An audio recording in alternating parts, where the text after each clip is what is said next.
Les damos la bienvenida a otro capítulo de Fedequinas TV. Hoy nos encontramos con Patricia Vázquez. Ella no solo es criadora de paso fino colombiano, sino también una mujer que se ha dedicado a estudiar la genética y conoce perfectamente esa modalidad. Hola, Patri. Tati, qué gusto estar aquí contigo y compartir tantas cosas que nos une el mundo del caballo. Patri, la verdad es un placer para nosotros tenerte aquí. Bueno, hoy vamos a hablar sobre un tema muy importante que creo que a todos nos gusta mucho y es sobre la tecnología y la genética para el crecimiento de un criadero. Entonces, quería empezar preguntándote, Patri, ¿qué te motivó a lo largo de todos los años que llevas criando caballos? ¿Qué te motivó a implementar la tecnología a la hora de criar? Pues mira, qué pregunta tan interesante, porque, digamos, para poder responder muy concretamente, había un hilito muy débil entre lo que se usaba y el salto cuántico de la tecnología en la reproducción. Entonces, en ese momento en el que yo vi ese hilito, entendí que el fenómeno de la tecnología aplicada a la reproducción fue la transferencia de embriones. Y la transferencia de embriones te daba a ti la posibilidad de que una yegua te pueda dar muchos hijos al año, es decir, 3, 4, 5, 7, 8, 9. Y en el momento de la historia donde yo empecé a aplicar esa transferencia de embriones, fue un momento donde en Colombia el mundo del caballo lo estaba empezando, digamos, a poner más en práctica. Era algo que no era el común, sino lo no común. Éramos muy pocos los creadores que estábamos aspirando a ganarle al tiempo. Y es ganarle al tiempo, pero con conocimiento. Es yo poder decir, para ser criadora, pues debo de tener varios cruces donde yo pueda ir realizando mi investigación aplicada en qué línea con qué otro me da lo que yo estoy aspirando tener. Y de ese individuo que me nace, de ese primer cruce con el segundo, cómo voy mejorando y incrementando las buenas prácticas y la gran calidad de los ejemplares. Entonces, digamos que fue fundamental. Fue un momento en la historia de los caballos hoy en Colombia que fue fundamental. Fue fundamental en Estados Unidos en los años 90 hacia adelante. Se dispararon los embriones de una manera impresionante y fue en esos años donde yo tomé la decisión de ser criadora de paso fino. Asistí a muchas ferias, asistí a varios criaderos y yo veía cómo velozmente, año tras año, podía encontrar cruces ya más avanzados, es decir, de un potro que estaba en proceso o de un caballo de 48 a 60 meses, ya habían crías, muy rápido. Entonces, si me hago entender, es un carrusel donde uno se monta y es apasionante. Es apasionante porque ya uno entonces a ese proceso debe acompañarlo el conocimiento y la práctica. Justamente a eso iba. Entonces, no es solamente suerte, ¿cierto? Porque sabemos que en la genética uno más uno no es dos, pero obviamente acompañarlo con tecnología, con educación, con conocimiento, con todo este acompañamiento que hiciste a esta modalidad del paso fino a lo largo de los años, pues obviamente nos lleva a tener éxito mucho más fácil. Entonces, desde tu experiencia, ¿cómo crees que impacta la tecnología en la mejora genética? ¿Consideras que la tecnología de alguna forma, hablando en este momento de transferencia de embriones, que es como nuestra última tecnología aplicada, consideras que esto ayuda a la selección de las líneas de un criadero? Claro que sí. A ver, la tecnología por sí sola no funciona, ¿cierto? La tecnología siempre será una herramienta que acompañará al ser humano. Hoy tenemos la inteligencia artificial y eso nos va a llevar muy lejos. Eso nos va a llevar muy lejos. Ahora hablamos de eso. Entonces, la tecnología sola, tú hundes un botón o activas algo sin la información que tú le entras o el conocimiento tuyo de saber por qué quieres hundir el botón y a dónde quieres llegar, no funciona. Entonces, digamos, Tati, tú bien lo decías ahorita, criar caballos de altísima calidad, criar caballos de, de que sean representativos de un andar, de una raza, es un trabajo arduo, donde uno tiene que investigar mucho, uno tiene que investigar muchas razas de caballos y qué se hace en el mundo. Hay civilizaciones que nos llevan muchos, muchos años, siglos, con la crianza de los caballos. Y uno de todas esas ejemplos de la humanidad, uno debe aprender.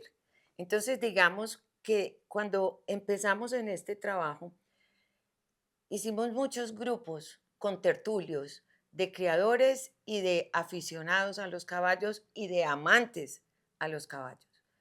Todos trabajamos en diferentes actividades profesionales, pero a las 5 de la tarde eso terminaba.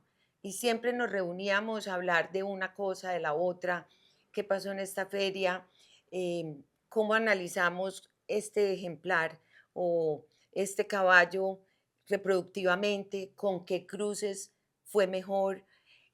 Vamos a conocer la yegua, que es la mamá de este ejemplar que vimos en la feria con un desempeño extraordinario. Vamos a conocer el caballo, que nos lo dejen montar. Y todo eso son cosas muy simples, pero realmente eso es lo que uno llama la investigación aplicada, que es una cantidad de factores que tú vas moviendo a medida que tú los vas necesitando. Igual es, digamos, la tecnología en ese instante fue la transferencia de embriones. Hoy hay otro trabajo basado en la transferencia de embriones, pero con un proceso, digamos, más rápido en obtener varios embriones. Eh, y así nos vamos a ir yendo, quién sabe qué más se va a inventar. Entonces, digamos que todo ese conocimiento, pues yo te contaba y te mostraba ahorita todo un mueble que tengo con Es todos una los enciclopedia. eso es una belleza, porque es que yo me acuerdo que nosotros conseguíamos el catálogo de la feria, el cuaderno, anotamos, este es hijo de quién, este es de tal. Bueno, entonces esta semana este caballo está aquí, está en tal parte, vamos a ir a conocerlo, lo vamos a ir a montar, ojalá no lo dejen montar, vamos a conocer la yegua, la madre de este, vamos a montarla.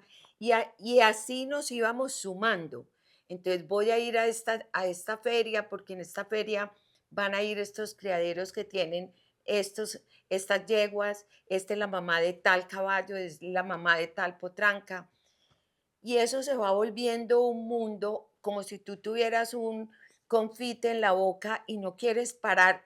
O sea, quieres que nunca se te termine, como el minicircuit, que le da a uno como yo quiero más, que le mueve a uno como el gusto por conocer, por investigar más. Patri, me surgen dos preguntas, como para que sigamos este hilo. La primera es que consideras que ese fue como el inicio, por decirlo así, de esta era de crecimiento tan rápido del paso fino colombiano, esa dedicación de los criadores y esas ganas de que la modalidad pues fuera tan grande para el mundo.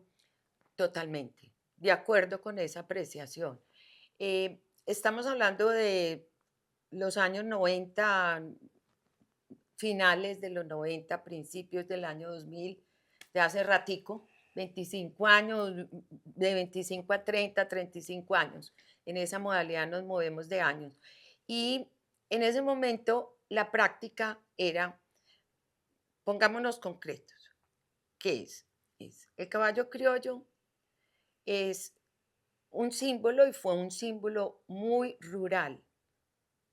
muy de los ancestros, de nuestras del montañas, de campo. nuestras personas que estaban en el campo antes en Colombia, no como está ahora, un poco más desarrollado y avanzado en mucho sentido. Era un contexto muy rural, muy básico, y los caballos eran vistos así, ¿cierto? Entonces, todo, Herramientas. sí, era una herramienta de trabajo y además era, habían pinos de criadores Ok, donde ya estaban mostrando como una actividad, pero uno entre 100 no es en la mayoría. claro. Entonces sigue dominando una práctica muy rural, muy básica. ¿Qué pasó ahí? Que mientras ese paso se rompía ese paradigma de, digamos, las personas con más años o personas que venían con una trayectoria mayor, romper y decir, no voy a preñar mi yegua en la forma en que le voy a poner el caballo directo y así queda preñada o no, Y lo de pasar sabemos hasta que críe. hasta que críe, Ujú. si sí quedó y si sí lo apuntó como era. Entonces, esa era la práctica y eso era lo que había. Entonces uno tenía que esperar un año para ver la cría que iban a hacer, pero no tenías la posibilidad de nada más. Luego entonces empezó a llegar toda la experiencia del trasplante de embriones y empezamos a ver la posibilidad. Fuimos muy pocos los que en ese comienzo nos arriesgamos. Y la verdad, yo veía como no eran capaces de tomar la decisión. No quiero hacer embriones, no, yo no voy a hacer embriones. Yo sigo con mi práctica, ¿cierto? Entonces, digamos que hubo un grupo interesante en esos principios del año 2000 que dijimos, nos vamos a hacer embriones, lo que sea. Obviamente eso conlleva decisiones de todo tipo. Primero, de tener muy claro tú qué quieres. Segundo, a dónde quieres llegar y qué quieres criar y qué líneas quieres enfatizar. Para eso uno ya debe tener un conocimiento adquirido de cuáles son las líneas que más te gustan y por qué te gustan. Y si vas a hacer cruces, pues cómo vas a garantizar Que que se esas potencie características. Ujú. las características sobresalientes para seguir adelante y mirarte 20 años más, 30 años más. Obviamente no todo el mundo tiene toda esa información en ese momento, pero digamos que eso era lo importante. Lo segundo es que había que empezar a considerar la crianza de los caballos como una empresa, como una inversión seria, no solo una inversión porque me sobró un dinero y lo voy a hacer como un hobby o vamos a ver, pues no, es voy a coger un capital importante, los saltos de los caballos. En ese entonces te puedo hablar de saltos entre 8 y 10 millones de pesos en un caballo que era el caballo líder en su momento. Entonces ahí había que hacer una inversión. Yo quería, por ejemplo, sacar 5 o 7 embriones de mis yeguas en ese año, pues o sea, la inversión ya iba en 70 millones.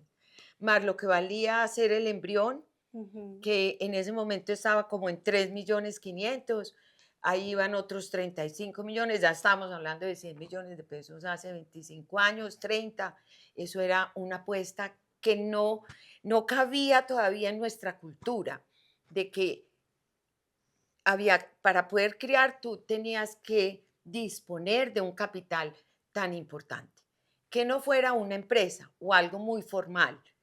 Vuelvo, era un proceso Ujú. más rural, más informal, menos técnico. Entonces, todo ese impacto que se fue dando fueron decisiones.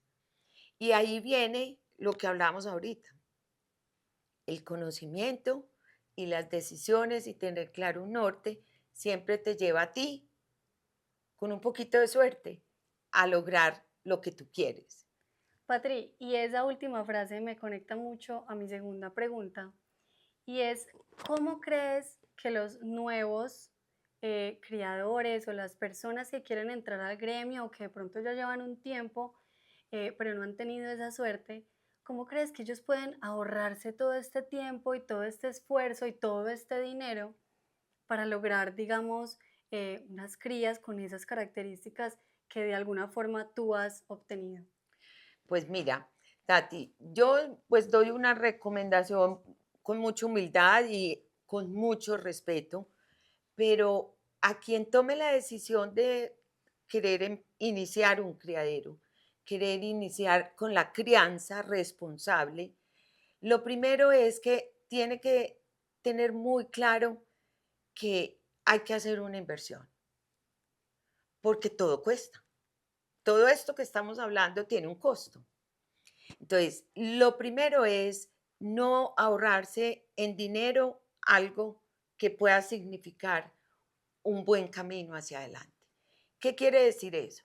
Quiere decir que debes asegurarte de escoger un buen reproductor que tenga unas líneas que lo soportan de una manera comprobable. Es decir, que tenga muy buenas madres, madre, abuela, tatarabuela, bisabuela, que todo lo que haya dado alrededor de esa línea materna sea una línea que tenga otros individuos con otros cruces, que también tenga esas características extraordinarias.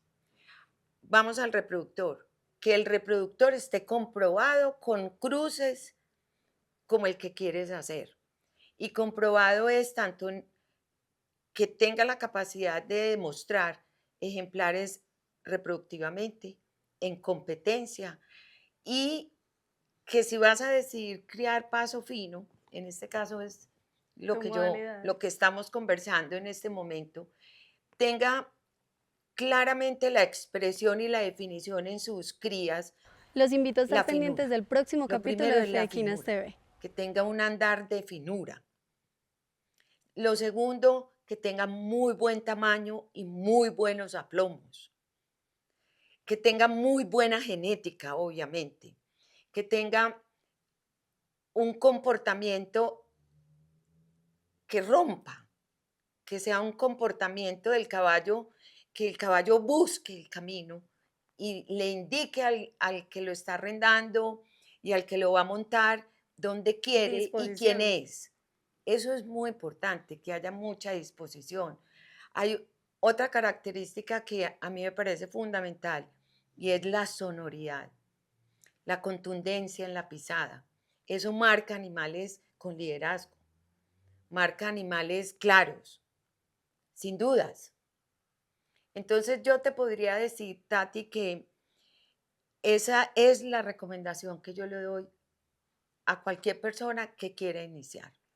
Y ya en términos de nuevo de tecnología, más desde tu experiencia, ¿consideras que de pronto la transferencia de embriones o estas tecnologías que hoy pues usamos para la crianza de alguna forma disminuyen los tiempos de sacar estos productos de calidad, de pronto la cantidad de ejemplares que vemos de una madre, por ejemplo? ¿Crees que sí hace la diferencia realmente? Totalmente. Es que no tendríamos lo que hoy tenemos, en la evolución que hoy tenemos, si en estos últimos 25 años no hubiéramos trabajado la transferencia de embriones.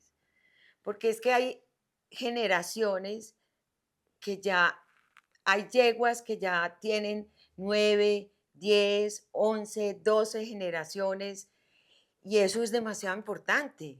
O sea, es que de tú llevar un promedio de un animal al año a llegar a tener 4, 5, hay años de 7 en sus momentos donde digamos, es algo importante que debemos recalcar y es un mensaje que yo quisiera pues darle como a todos los que estamos aportando al gremio y la evolución, es que tratemos de manejar de la manera mejor posible el semen de los caballos, porque la buena calidad del semen del caballo te garantiza a ti un porcentaje mucho más alto de que puedes hacer más embriones al año. Y eso aporta retrospectivamente le va a aportar mucho también a ese reproductor, Claro, porque va a tener más hijos que hablen de él, ¿cierto? de Entonces, acuerdo. eso es muy importante, eso es muy importante. Patri, entonces, otra cosa que me gustaría pues añadir que de pronto se me ocurre es que cuando un criadero logra, digamos, una yegua como la que tú de alguna forma tuviste, La Paz, eh, es una yegua que uno sabe que sale rápido, que alguien quiere tener este tipo de resultados en su criadero y puede llegar a comprarla, pero es la forma en la que el criadero que tanto trabajó para ese resultado pueda tener más números de crías de ella, ¿cierto? Digamos que no sé cuánto tiempo estuvo La Paz en tu criadero, pero sé que quedaste con un número importante de crías y eso gracias a la transferencia de embriones, porque no siendo así Exclusivamente. tendrías muy pocas crías de ella y tu criadero se vería, digamos, de alguna forma más reducido en cuanto a las probabilidades de éxito.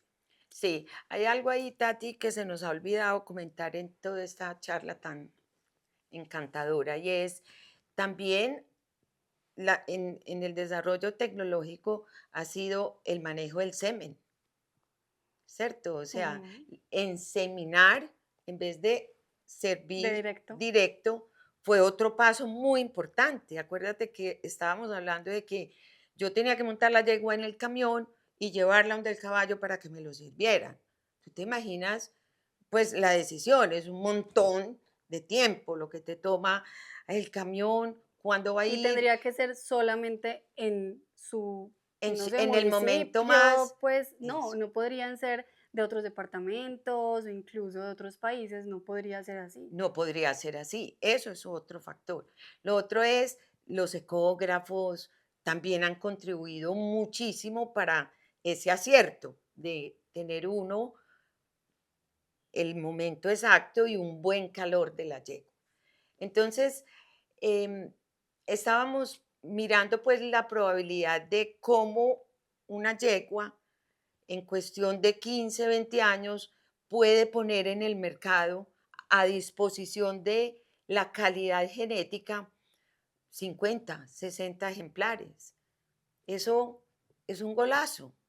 ¿Por qué? Es un golazo, pues no solo para quien lo tiene, sino para Para hacer el la gremio. raza, para el gremio. Es que hoy en el paso fino, y por eso estamos viendo lo que estamos viendo en las competencias, en los criaderos, la cantidad de ejemplares que nosotros veíamos hace 10 años, uno cada mes o cada 2 meses, cuando de pronto, o nos teníamos que esperar 1 o 2 años para ver ejemplares De esa calidad. de esa calidad.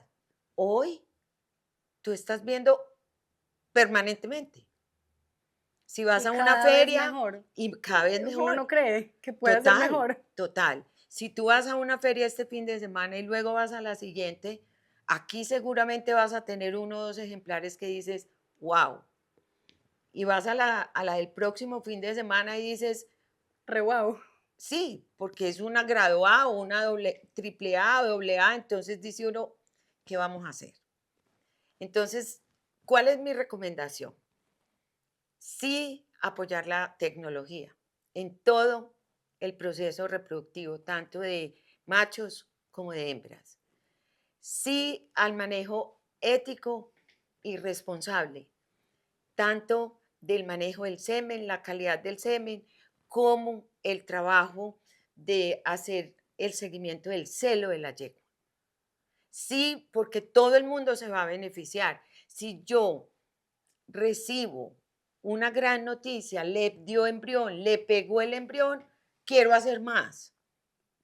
No es que se me va a acabar el trabajo como veterinario o no es que no voy a vender más embriones, no, sí, porque entre más animales yo pueda criar, más selección puedo hacer y más tengo que mostrar. Y si lo estoy haciendo con conocimiento y si lo estoy haciendo con la investigación que requiere, hay que tomarlo muy en serio, pues obviamente vamos a tener ejemplares de muy buena calidad.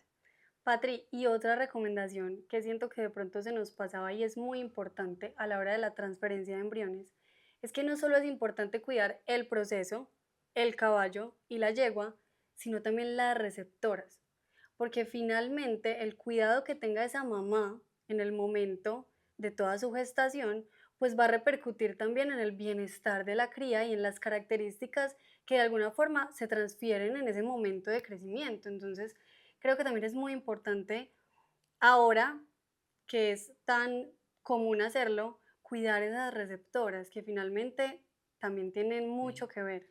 Estoy completamente de acuerdo contigo y ese sería el otro consejo que yo le daría a las personas que quieren entrar a criar o quieren hacer una inversión.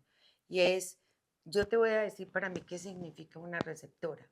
Para mí una receptora significa como si yo fuera a criar un hijo.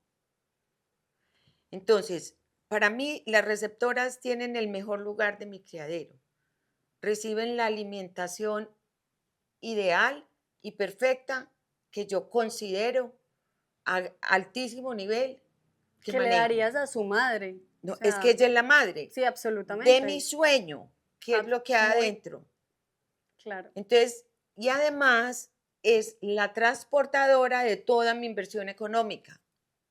Ella lleva ahí, si me costó 15, 20, 30 millones de pesos, eso lo lleva en la barriga.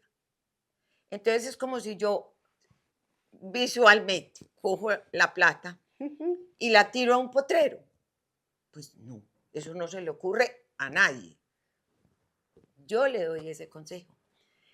Cuídela como los hijos, como yo cuido mis receptoras. Yo las meto en la pesebrera, les doy la sal, les doy el calcio, les doy la alfalfa, les doy cuido, les doy para la gastritis, las contemplo, las baño, las motilo, les converso. Ellas son las que crían. Y que sean yeguas con buena condición corporal, que sean yeguas grandes, que el feto de alguna forma se pueda desarrollar completamente y no simplemente escoger la receptora más económica o la que nos sobró o la chiquitica que no creció. No, yo creo que es muy importante hacer esa selección también de receptoras para obtener buenos resultados. Es muy, muy importante y eso pues es un mensaje como a todos los del gremio, ¿cierto? De que si todos aportamos bien la cadena que nos toca hemos escogido, pues yo pienso que la sumatoria es mejor. O sea, no tener receptoras de cualquier tipo por tener y porque las puedo vender por un dinero importante. No, eso lo que conlleva es a destruir el gremio y acabar con la genética porque va a frustrarse el embrión, lo, no lo tiene, lo reabsorbe, de pronto nace con problemas el animal y no lo puede levantar bien. Entonces, pues eso no estaría bien. Hay una parte de la cadena que me parece fundamental, que también ha tenido una incidencia y obviamente ha estado muy impactada con la tecnología, y es la ciencia veterinaria.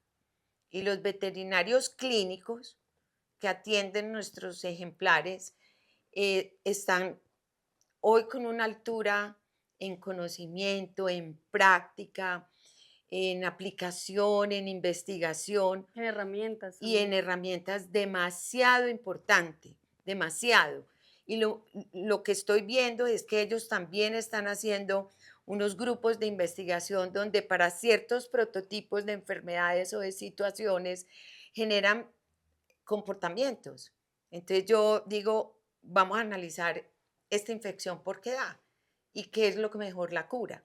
Entonces, esa es otra de las recomendaciones que yo le quisiera dar a las personas que toman la decisión, y es tengan un buen veterinario y apóyese del equipo de veterinarios, que hay gente muy competente. No, Pate, yo creo que nos podríamos quedar horas hablando aquí del tema porque es lo que te apasiona. Evidentemente es lo que has estudiado, lo que amas y has aportado mucho al gremio. De verdad, quiero personalmente Gracias a ti, agradecerte, tan de bella. verdad. Me parece que haces una tarea hermosa y que la haces con mucho amor. Y nada, qué rico que hayas entregado un poquitico de ese conocimiento a nuestra audiencia. Ok.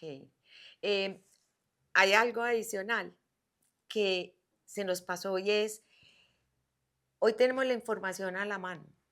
las app, de acuerdo.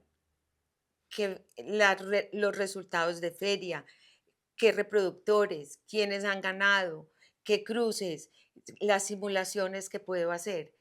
Entonces, fíjate, antes teníamos que llenar bibliotecas y bibliotecas de catálogos y de apuntes y de apuntes. Hoy hacemos apuntes, pero en menos cantidad, eh, pero eso también ayuda mucho.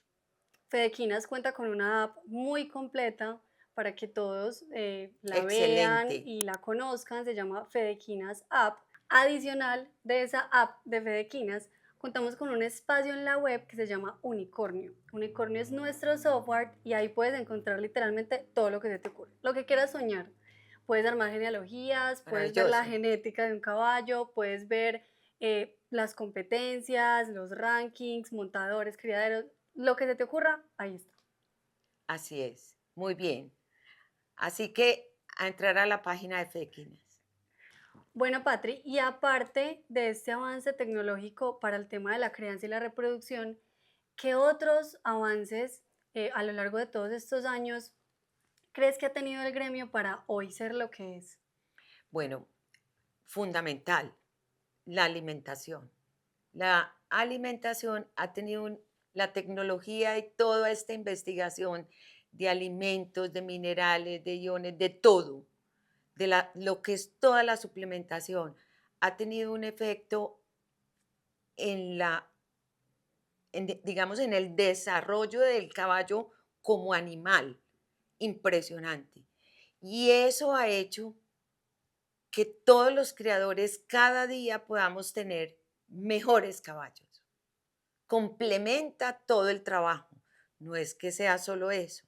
Si yo hago bien todo el trabajo reproductivo, manejo bien la genealogía, tengo ese conocimiento, alimento con esa, digamos, esa pertinencia, ese gusto, porque es que ahora da gusto ir a los almacenes agropecuarios a mirar que este cuido que tiene, que este que tiene, e investigar, porque todas esas empresas están investigando muchísimo qué suplementa, qué alimenta y qué puede evolucionar y cuidar muy bien todo ese aparato digestivo que el caballo lo tiene débil. Y hay varios, por ejemplo, la RADA ha cambiado mucho y ha mejorado mucho el tema de los aplomos, de los dolores, de la ejecución del caballo, el tema de los montadores, obviamente. Ese impresionante. O sea, eh, hace 25 años alimentábamos muy básico, por decirlo.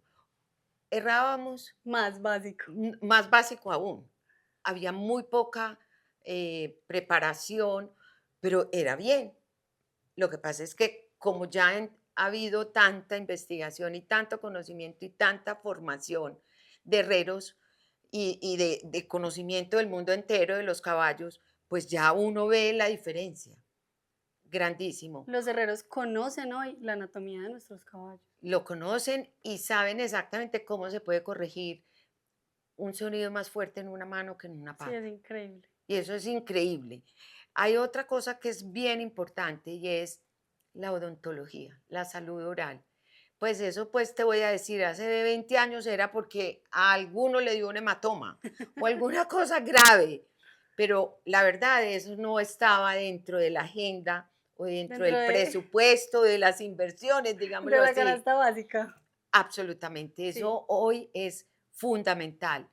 Lo otro, mira, insistimos muchísimo hace muchos años en que el conocimiento había que trasladarlo a quienes nos manejaban los caballos.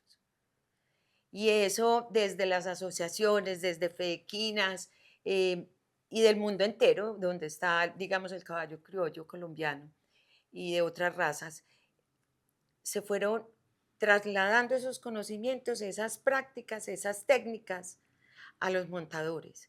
Y los montadores día a día fueron cogiendo más conciencia. Y yo creo que ahí hemos hecho un gran trabajo. Yo reconozco muy especialmente lo que los montadores están haciendo hoy en su desempeño como montadores y en el trato con el caballo. Antes el caballo se trataba con mucha violencia, con menos respeto. Hoy es al contrario. Hoy es 90%, 95% respeto, buen trato Y y conocimiento real de lo que estoy haciendo. claro, ya los montadores también se han dedicado a estudiar la anatomía del caballo, la fisionomía, la ergonometría del caballo, todo. Eso es demasiado importante, que sepan si yo me siento adelante, qué ¿Qué daño le pasa? estoy haciendo. Si me siento en la mitad, ¿dónde está el equilibrio del caballo? ¿Dónde puede ejercer presión? ¿Dónde le puedo ayudar a ir? ¿Cómo? Porque hay que soltar un hombro. De acuerdo. ¿Cómo es esa mecánica? Entonces, esto es un cuento, Dani, Tati, tenemos muchos programas por hacer, pero mucho que conversar. El caballo es infinito, es el mundo del infinito. Bueno, Espero Patti, que esta conversación haya impactado a más de una persona. seguramente. Me encantaría que así fuera. Y pues gracias a Fedequinas, a ti y a todo el equipo por invitarme a esta charla tan especial. No, gracias a ti de verdad, de Fedequinas TV.